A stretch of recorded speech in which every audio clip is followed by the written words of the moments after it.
ప్రతాప్ మాధవి అరవింద్తో అన్న మాటలు విన్నాడు. ఫ్రెండ్ మూర్తి వైపు చూసి మాధవి తలపై చెయ్యి పెట్టి, అరవింద్, ఇంకా ఏం ఆలోచిస్తున్నావు? మాధవి మంచి నిర్ణయమే తీసుకుంది. ఆ అబ్బాయి వాళ్ళు పెళ్లి చేసుకోవడానికి రావడం లేదు. ఇందాకే వివరాలు తెలుసుకున్నాను. నిన్న కూడా వాళ్ళు వచ్చి మూర్తితో చాలా అసభ్యంగా మాట్లాడారు మాధవి గురించి. అలాంటి వాడిని పెళ్లి చేసుకొని మాధవి సంతోషంగా ఉంటుంది అన్న నమ్మకం నాకు కూడా లేదు. నీకు భార్య అవసరం లేదేమో, కానీ నీ కూతురికి తల్లి ప్రేమ కావాలి కదా.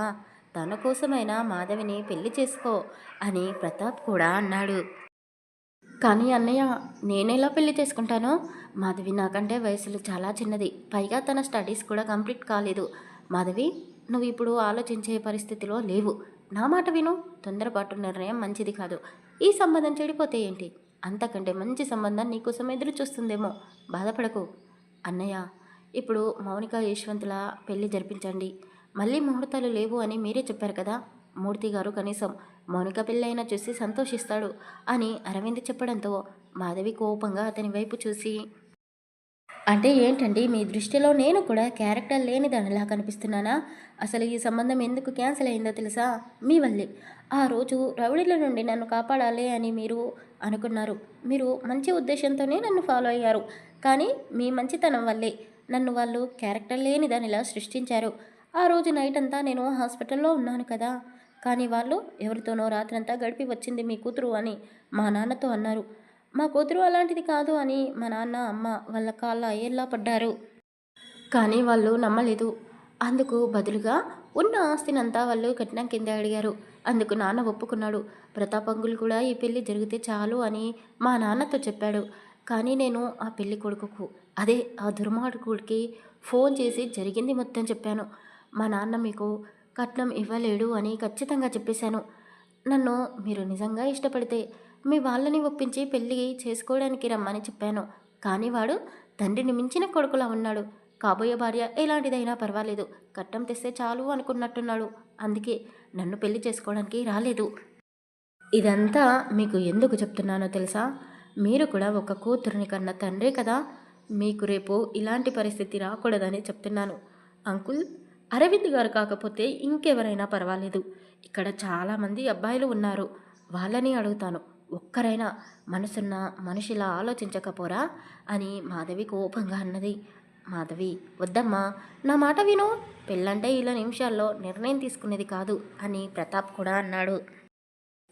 నా కూతురు చెప్పినట్టు పెళ్ళికి ఇంకా కొంచెం టైం ఇవ్వాల్సిందేమో. నేనే వారి మాట వినకుండా, వెనక ముందు ఆలోచించకుండా ఇద్దరికీ ఒకేసారి పెళ్లి జరిపించాలని తొందరపడ్డాను. యశ్వంత్ చాలా మంచివాడు, చిన్నప్పటి నుండి మనకు తెలుసు. కానీ మాధవికి వచ్చిన సంబంధం ఇలా దాని జీవితంపైనే మచ్చపడేలా చేస్తుంది అని నేను కలలో కూడా అనుకోలేదు. ఇప్పుడు నా చిన్న కూతురు పరిస్థితి ఏంటి? నేను చనిపోయాక మాధవి ఎన్ని అవమానాలు భరించాల్సి వస్తుందో అని మూర్తి మనసులో బాధపడుతూ టెన్షన్ని తట్టుకోలేకపోతున్నాడు. వాళ్ళంతా చెమటలు పట్టేశాయి. కళ్ళు మబ్బులు పడ్డాయి. మాట బయటికి రావడం లేదు. మాధవి అరవింద్ ప్రతాప్తో మాట్లాడి కోపంగా అక్కడి నుండి వెళ్ళిపోతూ ఉంది. అరవింద్ ప్రతాప్ వైపు చూశాడు. అతని కళ్ళు కూడా అరవింద్ వైపు ఆశగా చూశాయి. ఒక్క నిమిషం అని మాధవికి చెప్పి అతను మూర్తి గారి దగ్గరికి వెళ్ళాడు. అతని పరిస్థితిని చూసి వాటర్ తాగించాడు. మూర్తి గారు, మూర్తి గారు, ఏమైంది మీకు? ఒక్కసారి కళ్ళు తెరిచి చూడండి. నేను మిమ్మల్ని ఒకటి అడగాలనుకుంటున్నాను. మీరు కాదనకూడదు అని అతని చేతులు పట్టుకొని అన్నాడు. నేను మీ కూతురు మాధవిని పెళ్లి చేసుకోవాలి అనుకుంటున్నాను. నీ కూతురిని నాకు ఇచ్చి పెళ్లి చేయడానికి మీరు ఒప్పుకుంటారా అని అడిగాడు. ఆ మాట మూర్తికి చాలా సంతోషంగా అనిపించింది. అరవింద్కి పెళ్ళి అయింది, కూతురు ఉంది. కానీ అతను ఎంత మంచివాడో మూర్తికి చాలా బాగా తెలుసు. అరవింద్ ఎవరినైనా ప్రేమిస్తే ప్రాణాలైనా లెక్క చేయడు. అలాంటి మనిషి జీవితంలోకి తన కూతురు అడుగు పెట్టబోతుంది అని అతనికి చాలా సంతోషంగా అనిపించింది. అరవింద్ చేతులని గట్టిగా పట్టుకొని, తప్పకుండా నీకంటే మంచి భర్తని నా కూతురికి నేను తేలేను అంటూ అతని కాళ్ళు పట్టుకోబోయాడు. కానీ అరవింద్ మూర్తి గారిని హత్తుకొని, మీకు నిజంగా ఇష్టమేనా? నాకు ఒక కూతురు ఉంది అని అన్నాడు. మీరు దేవుడు బాబు అని మూర్తి గారు అనడంతో అరవింద్ మాధవి చెయ్యి పట్టుకొని మండపం వైపు వెళ్ళాడు. ఆ క్షణం మాధవికి, మూర్తి గారికి అరవింద్ నిజంగా దేవుడిలాగే కనబడ్డాడు. మౌనిక మాధవి వైపు చూస్తూ, ఏంటి ఇదంతా? అతన్ని చూస్తేనే మండిపడతావు. మరి అతన్ని ఎలా పెళ్లి చేసుకుంటున్నావే అని కళ్ళతోనే అడిగింది. మౌనికకి ఎలా సమాధానం చెప్పాలో మాధవ్కి అర్థం కావడం లేదు. తలదించుకొని మౌనంగా కూర్చుంది. మూర్తి, వాణి ఇద్దరూ కలిసి ముందు మౌనిక, యశ్వంతుల పెళ్లి జరిపించారు. నిమిషాల తేడాతో మాధవి, అరవిందుల పెళ్లి కూడా జరిగిపోయింది. ఇద్దరి అల్లుళ్ళ కాళ్ళు కడిగి మూర్తి, వాణిలు తలపై నీళ్లు చల్లుకున్నారు. అల్లుడు ఇద్దరూ మాని ముత్యాలు. నా ఇద్దరి కూతుళ్ళ జీవితం గురించి నాకు ఇక టెన్షన్ లేదు. ఈ క్షణమే నేను చనిపోయినా పర్వాలేదు అని మూర్తి ప్రతాప్తో చాలా సంతోషిస్తూ అన్నాడు. సాయంత్రం అప్పగింతల సమయంలో వాణి కంటే ఎక్కువగా మూర్తి గారే చాలా ఏడ్చేశారు.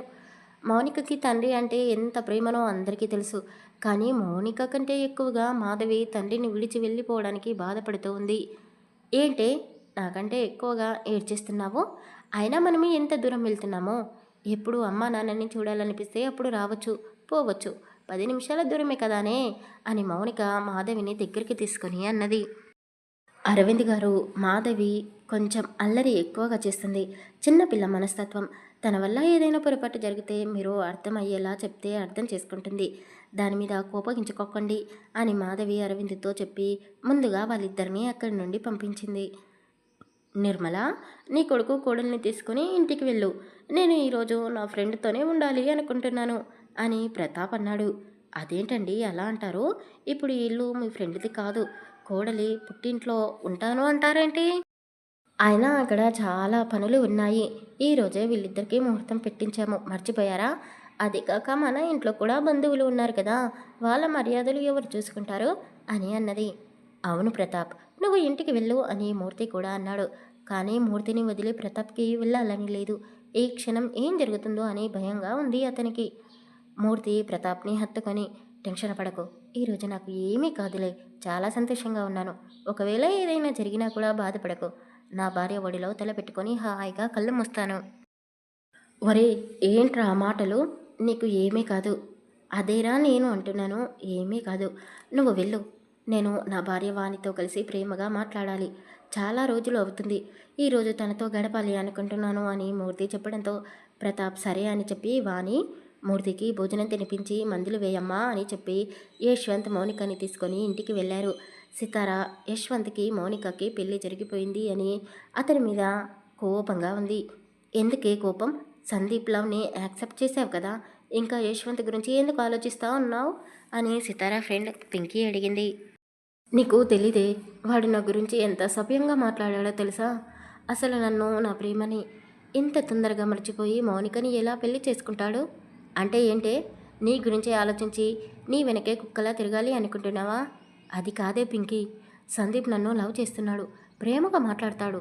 నేను అతన్ని ఇష్టపడుతున్నాను. కానీ యశ్వంత్ సందీప్లా కాదు, ప్రేమ మాటలు చెప్పడు. అతని ప్రేమను బయటికి కనిపించేలా చూపించాడు. కానీ యశ్వంత్లో ఏదో మాయ ఉంది. యశ్వంత్కి సందీప్ గురించి తెలియకుండా ఉండాల్సింది. అంటే ఏంటే, ఇద్దరి జీవితాలతో ఆడుకుందామని చూస్తున్నావా? అసలు నువ్వు ఎవరిని ఇష్టపడుతున్నావు? అదే తేల్చుకోలేకపోతున్నానే. ఇద్దరూ కావాలి అనిపిస్తుంది. ఒసేయ్, కాస్త ఆడపిల్లలా ఆలోచించు. నీలాంటి దాన్ని ఏమంటారో తెలుసా? ఇప్పుడు యశ్వంత్కి పెళ్ళైపోయింది. ఇక అతని గురించి ఆలోచించకు. సందీప్ని వదులుకోకు. అతను పెళ్లి చేసుకొని అబ్రాడ్ వెళ్ళిపోదాము అని చెప్తున్నాడు కదా, హాయిగా పెళ్లి చేసుకొని అతనితో సంతోషంగా ఉండు. ఒక ఫ్రెండ్లా చెప్తున్నాను అని పింకీ చెప్పింది. సితార కూడా నిజమే అని సందీప్కి కాల్ చేసింది. ఎప్పుడూ వచ్చే ఇల్లే, కానీ మౌనికకి ఇప్పుడు ఆ ఇల్లు కొత్తగా కనిపిస్తుంది. యశ్వంత్ పడుకుంటే అతన్ని నిద్ర లేపడానికి ఎప్పుడూ అతని గదిలోకి వెళ్ళే మౌనిక ఇప్పుడు యశ్వంత్ గదిలోకి వెళ్ళడానికి సిగ్గుపడుతూ అడుగులని ముందుకు వేయలేకపోతుంది. గది మొత్తం పూలతో అలంకరించి ఉంది. యశ్వంత్ అటూ ఇటూ తిరుగుతూ ఉన్నాడు. మౌనిక గదిలోకి వెళ్ళగానే ఆమె వైపు చూశాడు. ప్లాల గ్లాస్ చేతిలో పట్టుకొని అడుగు ముందుకు వేయలేక డోర్ దగ్గరే నిలబడి ఉంది.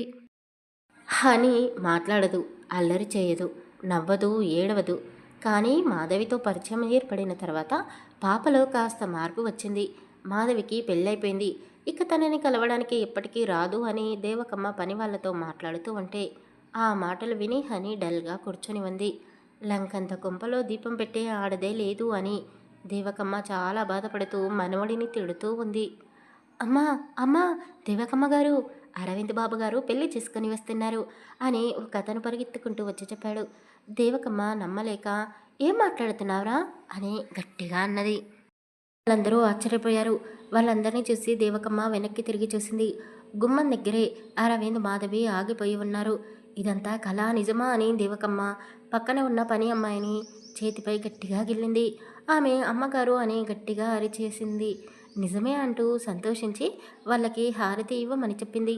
మాధవి కుడికాలు ముందు పెట్టి ఇంట్లోకి వచ్చింది. నానమ్మ ఏం జరిగిందంటే అని అరవింద్ సంజాయిషి చెప్పబోతూ ఉంటే దేవకమ్మ చెయ్యి పైకెత్తి, నువ్వేమి చెప్పొద్దు, ఏం జరిగిందో నాకు అనవసరం, నీకు పెళ్లి జరిగింది అది చాలు అని ఆమె చాలా సంతోషంగా ఉంది. ఇద్దరూ అలసిపోయినట్టున్నారు, చాలా పొద్దుపోయింది, వెళ్ళి రెస్ట్ తీసుకోండి, మీ గదిలోకి పాలు పండ్లు పంపిస్తాను అని చెప్పింది. మాధవి పని వాళ్ళందరి వైపు చూసింది. వాళ్ళందరూ కూడా చాలా సంతోషంగా ఉన్నారు. హనీ ఎక్కడా అని అడిగింది. సోఫాలో కూర్చొని ఉంది అని చెప్పడంతో మాధవి హనీ దగ్గరికి వెళ్ళింది.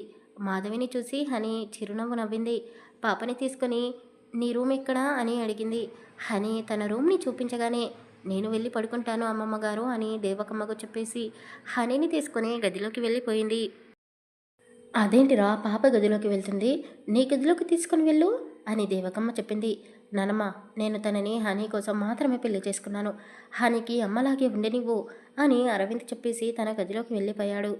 అయ్యో, ఇదెక్కడి కర్మరా బాబు అని దేవకమ్మ తల పట్టుకొని కూర్చుంది. అమ్మగారు బాధపడకండి, అయ్యగారు పెళ్ళైతే చేసుకున్నారు కదా, తర్వాత వాళ్ళని ఎలా కలపాలో మనం ఆలోచిద్దాం అని పనివాళ్ళు చెప్పడంతో దేవకమ్మ అలాగే అని మనసుని కుదుట పరుచుకుంది. ఈ 2-3 రోజులు స్టోరీ అప్డేట్ ఇవ్వలేకపోయాను, సారీ.